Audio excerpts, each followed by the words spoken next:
Welcome back, world. My name is Nick. This is Swiftful Thinking, and we're going to cover a couple more topics that I have not yet covered in the SwiftUI Bootcamp. So one of those topics is going to be grids. So earlier in this playlist, we looked at lazy vgrid and lazy hgrid. There actually is a component that is just called grid. So it's not a lazy grid, but it is still a grid. And the actual implementation of it is quite different from the lazy vgrid.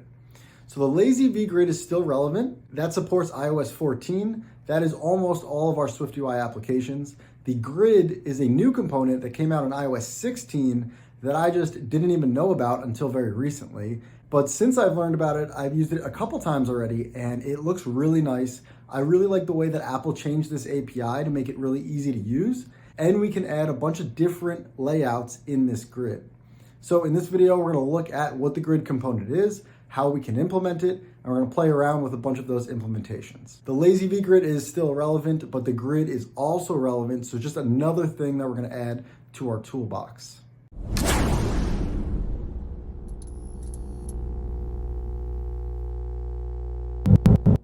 And we are back. What's up, everybody? I am in Xcode, and in the last video, we looked at the navigation split view bootcamp. We're going to switch gears now. We're going to talk about grids, which I am super excited that they added into the SwiftUI framework. This is one of the final things that we've been missing in SwiftUI, and I'm happy it's here. Let's jump into it by creating a new file. Let's right-click the navigator, create a new file, SwiftUI view. Let's call this one grid. Let's call it grid view bootcamp. I can't call it grid bootcamp because we already did that a while back. So earlier in this playlist, I did a grid bootcamp. That was after we did scroll views, and then we looked at grids. And the grids at that time, prior to iOS 16, were just lazy vgrids and lazy hgrids. And we looked at that. And these are awesome. I would still use these most cases. But if we don't need it to be lazy, we can use a regular grid now. And a regular grid is going to have a lot more customization options than what the lazy vgrid allowed. So let's jump back to our grid view bootcamp here. Let's start with a super basic one. I'm going to add a grid, open the brackets. Inside the grid, let's put a bunch of cells. So I'm just going to start simple with some text. Let's just put the number 1 here, and I'm copy and paste that a bunch of times. We got 2, we got 3, we got 4, we got 5. Let's switch our simulator to an iPhone and zoom in here. All right, we just got 5 columns right now. That's really nothing special. But inside a grid, we can use a grid row. So I can use a grid row here.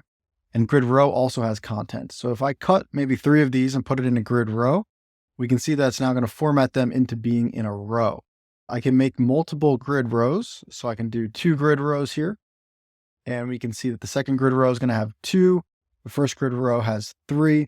And then these rows have columns. So even though this component is separate from this component, they're both under the same grid. So the first item in each of these, or the second item in each of these, are going to be lined up in columns. So under the hood here, the grid is making these actually grids, not just HStacks. Yes, we can recreate this by using just an HStacks and VStacks.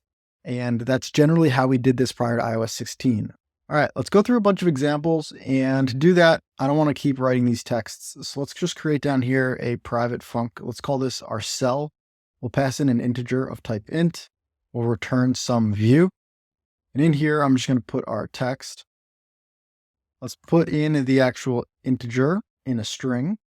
Let's give this maybe a font of large title, so it's pretty big. Let's give it some padding. And maybe we'll give it a background color of color.blue. All right, let's start by putting some of these cells on the screen here. Let's just do, this will be 4. I'll paste this up here. We got 1, 2, 3, 4, 5. Cool. All right, we got our simulator working here. We got 1, 2, 3, 4, 5. All right. And let's play around now with a couple layout designs for how we can get our grids to look the way that we want it to. So firstly, we saw that we can create grid rows, but we can also put in cells in between the rows and just have them be the entire row as one cell. Now, right now, it doesn't matter because this is just small. But if we made this bigger, right, we can see how it starts to expand. And eventually, if this row is now getting bigger than the other rows, we can see that it's actually causing the entire grid to expand. So in some cases, this is what we want. But what if we did something like we added a divider and we put that, and we wanted the divider just to push to the edges of the grid and not to actually push out the grid. So we want it to be just here and not actually the max width possible. Well, there's another modifier that we can use called .grid cell unsized axis. Now let's do horizontal. This is basically telling the component not to override the max width of the divider. So the divider by default would have this maximum width all the way to the edge of the screen. But if I add this line, it says don't push outside of the actual size of the grid. And so now we have this nice divider right in the center here. Let's play around with this UI a little bit more. What I'm going to do is actually comment all of this out. We're going to create another grid here. And let's open close parentheses, open the brackets. Let's do for each, I'm going to do 0 ... less than maybe 4. Let's do for each row. Let's call this row index because we're going to have a bunch of rows and a bunch of columns. And let's put in here just a cell with the row index for a second. All right, we got 4 columns here. And now inside each of these columns, let's add in a grid row. So we'll do a grid row. And again, we're going to do a for each. So let's actually copy this for each, paste it in here. This time it's going to be each column index. And I'm going to put in a cell here. Let's just put in number column index for now. Cool. Got a grid. We got 4 rows, 4 columns. All right. So let's get the actual cell number first. So we'll say let cell number equals, it's going to be the row index times, we have 4 cells in each row, plus the column index. Column index starts at 0. We want to start column 1. So we'll do column index plus 1. Put the cell number on the screen. Cool. All right. From 1 to 16, we got all of our cells here, 4x4 grid. And you can see that they're laying out all centered right now, right? 14 is a wider cell than 2, but they're all aligned up to the center. We can actually customize the cell alignment here. So inside the grid, there's an alignment. We can say leading. So now they're aligned to the left edge, or we can go to the trailing edge, right? Most of the time in our grids, we want them to be center. This grid also has horizontal spacing and vertical spacing inside. So I can do horizontal spacing. Let's do 8 to start. What if I put this as 20? So the spacing between each of the columns is getting bigger. Let's do 40. I don't even know if we can go much bigger than that. I guess 50, 80. All right. Spacing between columns. We can go all the way down to 0. We can see there's no spacing between these columns down here. It looks like there's spacing up here because these cells are not going to the full edge of the cell like these ones are, but 0 spacing. And let's put that back to 8 by default. And we can also do vertical spacing. And let's do 8 by default, or maybe 50, and spread out our cells dramatically. All right. So now let's pretend like maybe we have this grid, but for some reason we want item number 7 to actually be a blank cell. We don't want to put something in there. Well, we could say something like, if cell number is equal to 7, put an empty view, else, put in our cell. You're going to notice that it doesn't actually make 7 blank. It just leaves an empty space here. And the reason for that is because when we use an empty view is actually a lack of a view. It's not a view that is blank. It is, there is no view here. So when we're building the grid row for this row here, it's going to count. There's a cell, there's nothing, and then there's a cell. So 3 cells in this row. But if we really want a blank cell, we should do something just like a color.clear or like a blank text, and that will be our cell. Now, just like we saw before, when we use these colors, so if I do color.green, they have that max width of infinity, and we don't like that. So we should use the grid cell unsized modifier that we looked at. And we can do it for horizontal and for vertical. And we can actually put them into a set or an array here and do it in one line. So now I can make this color.clear, And so we are actually drawing this cell. When this renders, it's rendering 4 different cells. It's just that the third cell we can't actually see. All right, now this is cool, but what if I actually want item number 6 now to take up the width of 2 of these cells? So I want it to be like a centerpiece among this grid. And there's another modifier here called grid cell columns.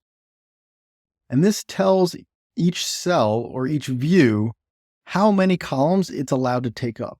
So by default, every cell can be 1 column. But we want item number 6 now to take up 2 columns.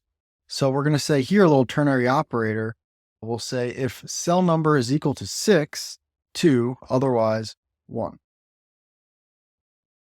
So it's a step forward. It looks like 6 is spreading across 2 columns, but now we have a 5th column that's entered the picture. And that's because of the reverse of this column, of this clear problem.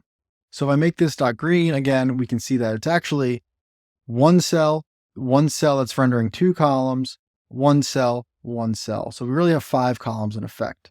And if this was my UI, I actually would want to use an empty view and not a color.clear. So now I can put 6 right in the center here. And that could be cool if I had some special UI where this was a little bit larger. Great. All right, a couple final things before we wrap up here. Right now, all of the columns have the same alignment, but I can actually customize the alignment by column. So for example, this first column here, if I place a modifier on any of the cells in that column, so let's just do right here, we'll call it a grid column alignment. This allows us to override the column alignment for one specific column. So if I add this modifier onto the first cell, that column can have its own alignment. So here we'll say if cell number is equal to 1, we'll do dot trailing, otherwise center by default. So I'm going to see here only the column is trailing aligned. The rest of them are center. And I can also, let's just finish off that UI and say, otherwise, if cell number is equal to 4, we'll do leading, otherwise center. All right, and final thing before we wrap up, let's just come down here. Let's just say, let's add a quick modifier for the frame here. Let's do height. And we'll say if the integer is equal to 10, we'll do height of maybe 20, otherwise nil. So that the item number 10 is just a little bit smaller. Let's do it actually before we add the background. So maybe up here. All right, so I can see the 10 is a little bit shorter than the 11. And each of these grid rows, they also have an alignment on them. So we can do alignment normally is the center. We can align them to the top. We can align them to the bottom. And we can totally customize how we want our grids to look. And the last thing to point out is the grid cell anchor. So inside each of these cells, if we want each cell to have its own alignment, we can add in a .grid cell anchor. And let's do just .leading. So now this is not changing the column alignments, it's changing the alignment inside each cell. So we can see the 6 here inside of these 2, inside its full width is on the leading edge. You can also make it trailing. Some of these alignments are a little difficult, like this one is inside each cell, so it overrides the columns. That's why everything is changing. But this is how you get to the UI that you're looking for. There's general column alignments, specific column alignments, cell alignments, cell sizing, and then row alignments. Awesome. And the final thing I want to show you guys is just one other quick example of what we can build with a grid. We're not going to do it ourselves, but I just want to show it to you guys real quick. So some of you guys already follow me on Twitter. I joined Twitter a couple months ago. I'm just starting to get the hang of it. Definitely follow me if you haven't. But one of the things I posted recently was a post from Mark from Big Mountain Studio. A lot of you guys probably know him as well. And this is just a visual representation of one of the layouts that you can build with a grid. This is obviously very different from the grid that we just built, but this is a really nice UI layout nonetheless, right? What he did here is he built a grid. This grid has 3 columns, and then this cell takes up 3 columns itself. This cell takes up 1 column, and this one takes up 2. These each take up 1, this takes up 2, and this takes up 1. So this is a very different, but also really nice UI that you can build with these grids. Shout out to Mark. I'm sure he is not watching this. But this is a really great kind of mindset of the type of things that we can start to now build in SwiftUI. Because prior to having actual grids, this was a pretty difficult thing to create. All right, that is it. Don't forget to follow me on Twitter at SwiftFulThinking. And now you guys know how to use grids. Thank you for watching. As always, my name is Nick. This is SwiftFulThinking, and I'll see you in the next video.